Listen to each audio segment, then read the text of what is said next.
대한변호사협회는 어제 오후 3시 권경의 변호사에 대한 징계위원회를 열었습니다. 8명의 징계위원들은 5시간 넘는 논의 끝에 정직 1년의 징계를 결정했습니다. 앞서 변협조사위원회는 권 변호사에게 정직 6개월 이상의 징계를 내려달라고 징계위원회에 건의했습니다. 징계위는 성실의무 위반의 정도가 중한 사안으로 판단된다며 정직 1년 징계의 이유를 밝혔습니다. 변호사법상 징계 종류는 영구제명과 제명, 3년 이하의 정직, 3천만 원 이하 과태료와 견책 등 모두 5가지입니다. 딸의 영정사진을 들고 징계위원회 회의장 앞을 내내 지키던 고 박주원 양의 어머니는 변협이 제 식구 감싸기를 하고 있다며 울분을 터뜨렸습니다. 정직 1년이 엄중한 처벌입니까 도대체? 이렇게 돌이킬 수 없는 짓을 저지르고도 고작 정직 1년이라뇨. 건경에 마찬가지로 변협이 징계위원 8명의 결정이 이제 저를 죽인 겁니다. 박양 어머니는 앞서 징계위원회 회의에 참석해 발언할 기회를 얻기도 했는데 권 변호사 영구 제명을 강하게 요구했습니다. 유족은 현재 권 변호사와 전 소속 로펌 등을 상대로 2억 원대의 손해배상 소송을 제기한 상태입니다. 변협의 징계 결정은 당사자인 권 변호사가 30일 이내에 이의 신청을 하지 않으면 그대로 확정됩니다. SBS 하정인입니다. 지난 2015년 고등학교 1학년이던 박주원 양은 학교폭력 피해를 호소하며 극단적 선택을 했습니다. 페이스북에 폭로, 주원이를 조롱하는 폭로글, 그리고 뭐 주원이가 막 화딱 젖어서 오고 사이버 테러가 벌어지고. 딸을 대신해 사과를 받겠다며 소송을 시작한 유족. 이듬해 학교 법인과 서울시 교육청, 가해 학생들을 상대로 손해배상 소송을 냈습니다. 1심 재판부는 이들 중 가해 학생 부모 1명에게만 책임이 있다며 지난해 일부 승소 판결을 내렸고 유족은 이에 불복해 항소했습니다. 그런데 좀처럼 진척이 없는 소송 진행 상황을 확인하러 최근 변호사를 찾아간 유족은 황당한 답변을 들었습니다. 변호사가 재판에 참석하지 않아 항소가 취하됐다는 겁니다. 한 번은 자기가 거기 갔는데 법원 앞에서 쓰러져서 못 갔고, 두 번째는 날짜를 잘못 적어놔서 못 갔대요. 저한테 겁이 나서 말을 할 수가 없었답니다. 민사소송법상 재판 양쪽 당사자가 3차례 연속 출석하지 않거나 출석하더라도 변론하지 않으면 소송을 취하한 걸로 간주하는데 변호사가 재판에 3번 연속 참석하지 않은 겁니다. 머리에 벼락이 뚫어진 것 같았습니다. 이 사건이 어떤 사건인데 내가 8년을 어떻게 견디오고 있는데 이 사건 하나만 바라보면서. 해당 변호사는 조국 흑서 저자로 SNS 등에서 활발히 활동해온 권경의 변호사입니다. SBS는 권 변호사의 설명을 듣기 위해 여러 차례 통화를 시도했지만 전화기가 꺼져 있었고 사무실 문도 잠겨 있었습니다. 항소가 취하되면서 유족이 더 이상 법적 절차를 밟을 길도 사라져버렸습니다. SBS 하정현입니다. 박주원 양 유족의 손해배상 소송 2심 재판에 3차례 불출석해 항소 취하란 결과를 초래한 권경의 변호사. 권 변호사는 이 사건 1심도 대리했는데 1심에서도 2차례나 재판에 출석하지 않은 것으로 확인됐습니다. 2020년 8월과 2021년 10월 각각 불출석하면서 재판부가 기일을 변경했습니다. 이 일이 터지고 나서 이제 그 과정을 이제 훑어보신 분한테 이제 저는 전달받은 걸로는 1심에서도 불출석이 있었고 위험했었다고. 오늘에서야 권 변호사와 연락이 닿은 유족은 책임지는 모습을 보이라고 당부했습니다. 정신 바짝 차리고 일어나서 나와서 책임지는 모습을 보이시라고. 자신이 지금 할 수 있는 게 없어서 나와서 기자님들한테 드릴 말씀이 없어서 못하고 있다고 했어요. 권 변호사는 SBS 취재진에 보낸 메시지에선 죄송하다, 드릴 말씀이 없다, 어머님과 대리인 측과는 연락을 이어가고 있다는 입장을 짧게 전했습니다. 대한변호사협회는 본격적인 징계 논의를 시작했습니다. 우선 다음 주 월요일 상임이사회에서 권 변호사 징계 절차, 직권 개시 여부를 정하는데 절차가 시작되면 권 변호사는 징계조사위원회에 넘겨지게 됩니다.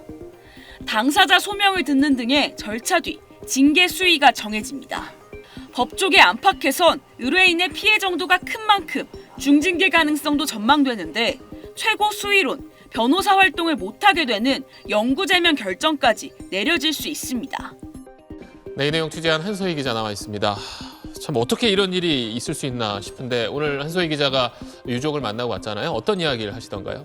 네, 권경애 변호사가 대리했던 손해배상 소송은 중학교에서 시작된 따돌림이 고등학교 때까지 이어졌고 이를 견디지 못한 고 박주원 양이 극단적인 선택을 했던 일에서 시작됩니다. 교육청과 경찰 조사, 행정 심판에 걸쳐 손해배상 소송까지 긴 과정을 감내해온 유족은 변호사 한 사람을 비난하는 일로 끝나선 안 된다고 말했습니다. 들어보시죠. 박주원, 제 딸이 어떤 일을 겪었는지, 학교가 어떻게 했는지, 경찰이 어떻게 했는지, 재심이라는 데서 어떤 일이 벌어졌는지, 행심에서는 또 어떻게 했는지, 교육청이 어떻게 했는지 지금 그거를 들여다보는 데가 없어요. 네, 참 우리 사회가 새겨들어야 할 내용이 많은데 그럼 어쨌든 좀 이제 피해자의 억울함을 풀어줄 수 있도록 다시 좀 재판을 이어갈 수 있는 방법은 없는 겁니까? 1심에서 변호사가 3회 출석하지 않아서 소송이 취하됐으면 다시 소송을 낼 수가 있습니다. 하지만 2심에선 다릅니다. 항소 취하로 간주돼서 1심 결과가 그대로 확정됩니다. 남은 방법은 재심뿐인데 민사소송법은 재심 사유를 엄격하게 규정하고 있습니다. 증거가 위조됐거나 판사가 직무에 관한 범죄를 저질렀을 때 등입니다. 법률 대리인이 업무를 잘못한 경우에 대해선 규정돼 있지 않은 만큼 재심 가능성은 현실적으로는 크지 않아 보입니다. 아무리 그래도 어쨌든 믿고 맡겼던 변호사 때문에 이런 일이 생긴 건데 그럼 뭔가 피해를 좀 배상받을 수 있는 방법은 없는 겁니까? 남은권 권 변호사에게 유족이 손해배상 소송을 내는 방법이 있습니다. 실제로 유족도 소송을 준비 중이기도 하고요.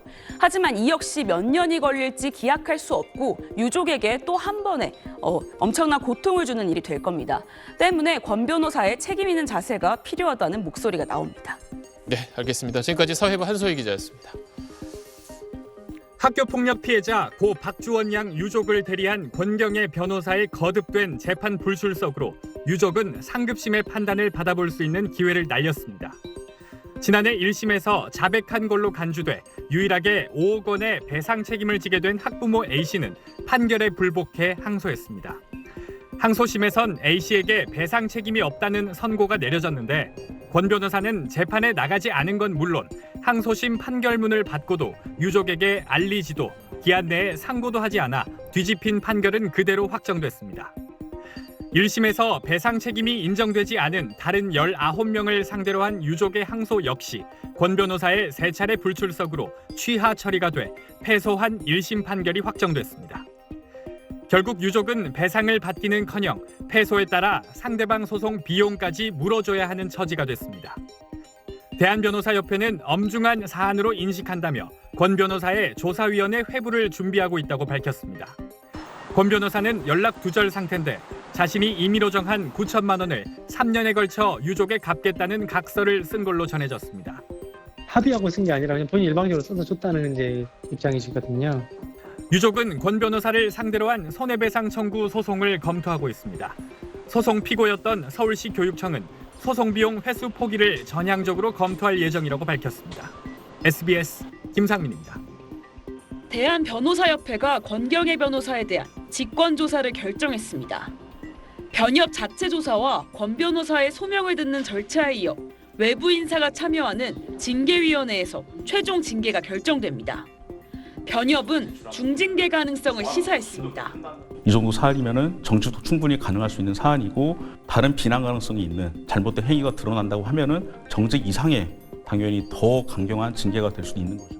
변협은 또 조국 흑서 발간과 SNS 등 대외 활동에 활발했던 권 변호사 사례에 재발을 막기 위해 사회 활동과 정치 활동을 겸하는 변호사들이 본업인 송무에 소홀하지 않도록 윤리 교육을 강화하겠다고 밝혔습니다. 권 변호사는 SBS 취재진에 자신의 어떤 사정도 이해를 구할 수 없는 사안으로 변명을 늘어놓는 것도 주원이와 어머님께 도리가 아닌 것 같다면서도 징계 절차 착수에 대한 입장 등을 묻는 구체적인 질문엔 말을 아꼈습니다. 고 박주원 양 어머니 이기철 씨는 권 변호사가 지난 토요일 밤 뜬금없이 자신에게 고맙습니다라는 문자 메시지를 보내왔다고 밝혔습니다. 이 씨는 이번 주 안에 권 변호사를 상대로 손해배상 소송을 낼 예정인데 소송 결과는 자신에겐 아무런 의미가 없다며 다만 법조인의 잘못에는 왜 항상 그토록 관대한지 재판부의 판단을 확인하기 위한 거라고 강조했습니다. SBS 한소희입니다. 고 박주원 양 유족의 손해배상 소송 2심 재판에 3번 연이어 불출석해 항소 취하 결과를 초래한 권경의 변호사. 심지어 유족에게 관련 사실을 5개월 동안 숨겨 가해자의 책임을 물을 수도 없게 됐습니다.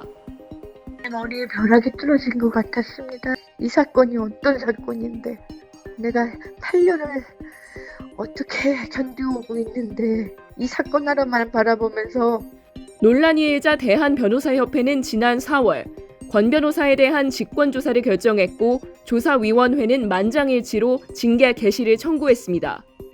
이후 권 변호사의 징계 여부를 논의해온 조사위원회는 중징계에 해당하는 최소 정직 6개월 이상을 징계위원회에 건의했습니다. 조사위는 정직기간이 지나치게 길면 권 변호사가 피해자에게 배상하기 위한 경제활동을 할 수 없다는 점 등을 고려한 걸로 전해졌습니다. 권 변호사는 조사위에 제출한 경위서에서 자신의 잘못을 인정하면서도 당시 건강이 좋지 않아 소송에 집중하지 못했다는 취지로 해명한 걸로 알려졌습니다. 유족들은 권 변호사에 대한 영구 제명을 원한다며 강하게 반발하고 있습니다. 변협 징계위원회는 월요일인 모레 교수와 언론인 등 외부 위원이 참석하는 전체 회의를 열고 권 변호사의 최종 징계 수위를 결정할 예정입니다. SBS 하정현입니다.